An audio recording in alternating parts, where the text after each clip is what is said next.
बना रहे हैं। ठीक। एक टॉपिक आया द हिंदू के अंदर हमारे देश के इंश्योरेंस सेक्टर को लेकर। That insurance sector is very important, it is a very important source for long term government financing. अगर आपको याद होगा, ये जो टॉपिक है ये मैंने आपके लिए परसों भी एज इट इज कवर किया था। हम लोग कवर कर रहे थे कि हमारे जो इंश्योरेंस हैं, they they they are holding nearly 25% of outstanding central government dating securities. जो सेंट्रल गवर्नमेंट की डेटेड सिक्योरिटीज हैं उसमें 25% जो होल्डिंग है वो ये इंश्योरेंस वालों की है। ये इंश्योरेंस वाले बहुत ध्यान से स्लोली स्लोली समझेंगे। ठीक है। ये आप लोगों से पैसे लेते हैं, किस आधार पे? ये आपसे प्रीमियम के नाम का पैसा लेते हैं। They take money in the name of premium. ठीक। और वो उस प्रीमियम के पैसे को कहां लगाते हैं? इन गवर्नमेंट सिक्योरिटीज में लगाते हैं। By converting house hold premiums into patient capital, insurer house hold financial protection को भी सपोर्ट करता है और सोवेरिन फिस्कल स्टेबिलिटी में भी मदद करता है। अब पॉइंट हमें यहां से क्या मिलता है कि जो हमारा इंश्योरेंस सेक्टर है वो दो तरीके से कंट्रीब्यूट करने की मदद कर रहा है। पहला कौन सा? कि भाई जो आपके हाउस होल्ड हैं उनको सपोर्ट कर रहा है। कैसे? उनको सिक्योरिटी प्रोवाइड करके। ठीक है, उनको सिक्योरिटी प्रोवाइड करके बेटर चीजें कर रहा है। दूसरी चीज, ठीक, दूसरी चीज, ये आपको हमारे देश के सॉवरेन फिस्कल स्टेबिलिटी में भी मदद कर रहा है। तो ये दो चीजें हैं। ठीक है, there are two different things. अब एक बात समझो, ये दोनों चीजें बहुत डिफरेंट डिफरेंट हैं, but they are on to a common goal, nation building. दोनों ही एक इंपॉर्टेंट नेशन बिल्डिंग का पार्ट है। तो इसीलिए ये मैं वापस रिपीट क्यों कर रहा हूं कि whenever we focus on India at the rate 47 या India at the rate 100 version, मतलब 2047 में हमारे 100 साल पूरे होंगे, हम लोग बार बार इन चीजों के ऊपर फोकस करते हैं। अब यहां पर भी ये देखो, जो शब्द मेंशन किया है यहां पे लॉन्ग टर्म, ये बड़ा ही अमेजिंग है। हम लोग ये शब्द क्यों मेंशन कर रहे हैं लॉन्ग टर्म? एक बात बताओ, एफडीआई और एफपीआई में लॉन्ग टर्म इन्वेस्टमेंट कौन करता है दोस्त? एफडीआई और एफपीआई में लॉन्ग टर्म इन्वेस्टमेंट किसके गेम में जाएगा? एफडीआई के गेम में जाएगा। एफडीआई ज्यादा अच्छा है कि एफपीआई ज्यादा अच्छा है? अगर देखा जाए तो ऑब्वियसली हमारे लिए एफडीआई ज्यादा अच्छा है ना? तो ये लॉन्ग टर्म देता है, जिस तरीके से हमें एफडीआई फायदा देता है ये भी उसी तरीके से हमको फायदा दे रहा है। क्लियर? क्लियर? शॉर्ट टर्म नहीं, लॉन्ग टर्म में मूविंग ऑन। अब इसको इकोनॉमिकली सोचो, आप सिर्फ यहीं पर मत रुको, अपने जो दिमाग है इसको ब्रॉड करके सोचने की कोशिश करो। भाई ये हमें यील्ड मैनेज करने में भी मदद करता है। गवर्नमेंट को पैसा दे रहा है तो गवर्नमेंट का रेवेन्यू मैनेज करने में भी मदद कर रहा है। और हमारे देश में जो इन्वेस्टमेंट की प्रॉब्लम है उसे बैलेंस करने में भी मदद कर रहा है। अभी कितना क्राइसिस आया, हम कितना परेशान थे जब ये ऑयल क्राइसिस आया कि भाई एफपीआई देश से जा रहा है, उसके बावजूद भी हमारी मार्केट स्टेबल थी। क्या आप इस टॉपिक से समझ पा रहे हो कि मार्केट क्यों स्टेबल थी? इस टॉपिक से आपकी वो अंडरस्टैंडिंग बन रही है कि क्यों स्टेबल? क्योंकि हम लोग डोमेस्टिकली इन्वेस्टमेंट में बहुत अच्छा सपोर्ट कर रहे थे ना। इसमें भी जो मेजर इंश्योरेंस है वो है दी एलआईसी। एलआईसी का टैगलाइन क्या है? जिंदगी के साथ भी, जिंदगी के बाद भी। ये ऐसी है ना, कुछ ऐसी है ना एलआईसी का टैगलाइन। तो ये हमारी इकोनॉमी के साथ भी ऐसा ही कर रहा है ना। अब सिर्फ यही नहीं, एलआईसी जो है, बेसिकली जो आईआरडीएआई है हमारी, आईआरडीएआई भी एक स्टेट्यूटरी बॉडी है, हमारे देश में इंश्योरेंस की रेगुलेटर है।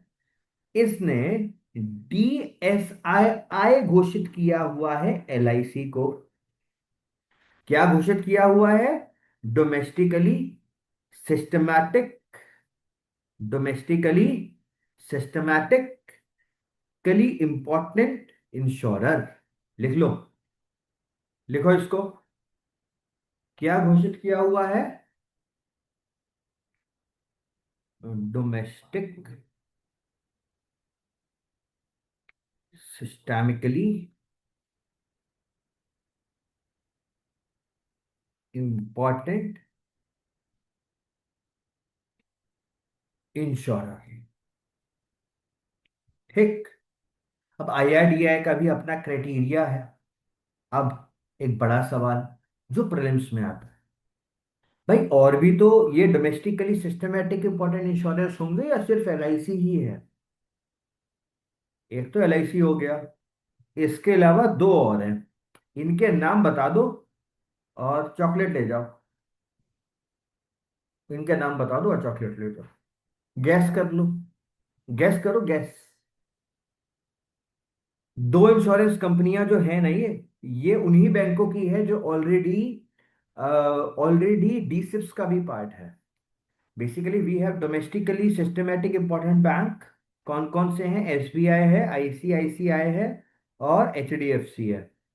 ठीक है। तो एक तो इसमें एचडीएफसी का लाइफ इंश्योरेंस है और एसबीआई का लाइफ इंश्योरेंस है।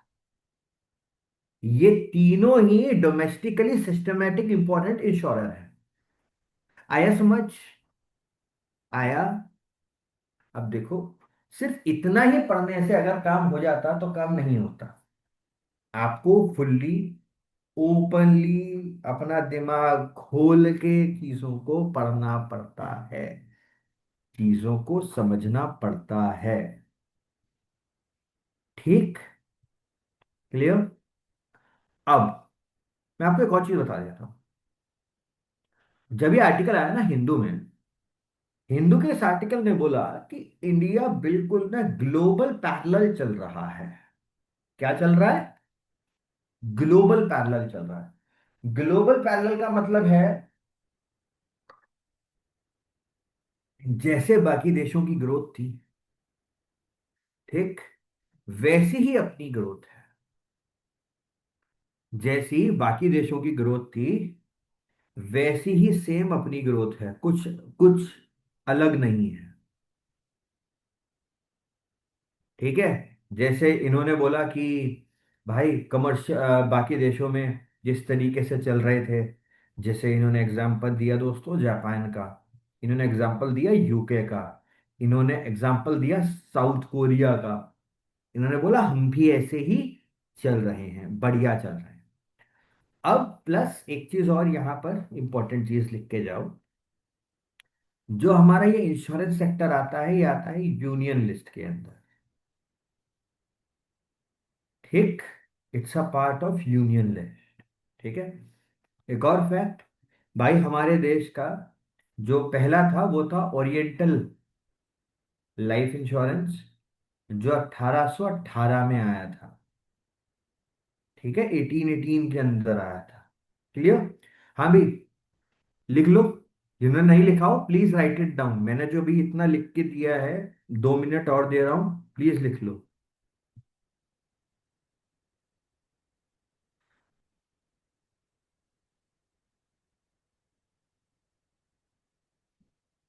So can be connected in any way to India being sixth largest economy after revision of base year? Not directly, but आप कर सकते हो कि इंडिया करेंटली किस स्पेस में आगे बढ़ रही है टू बिकम लार्ज इकोनॉमी, उसके अंदर आप लोग इसे रिलेट कर सकते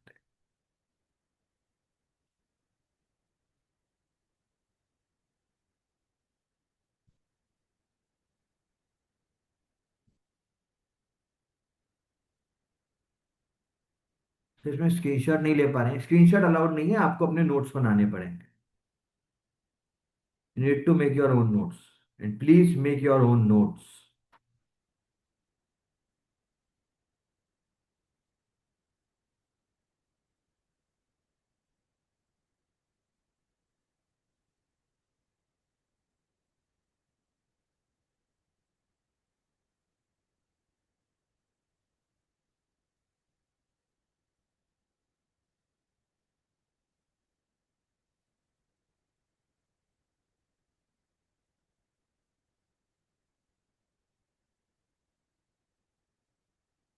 लिख लिया?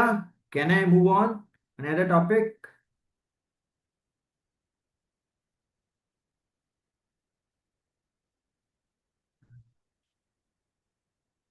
कूल, बढ़िया। तो ये हमारा पहला टॉपिक था।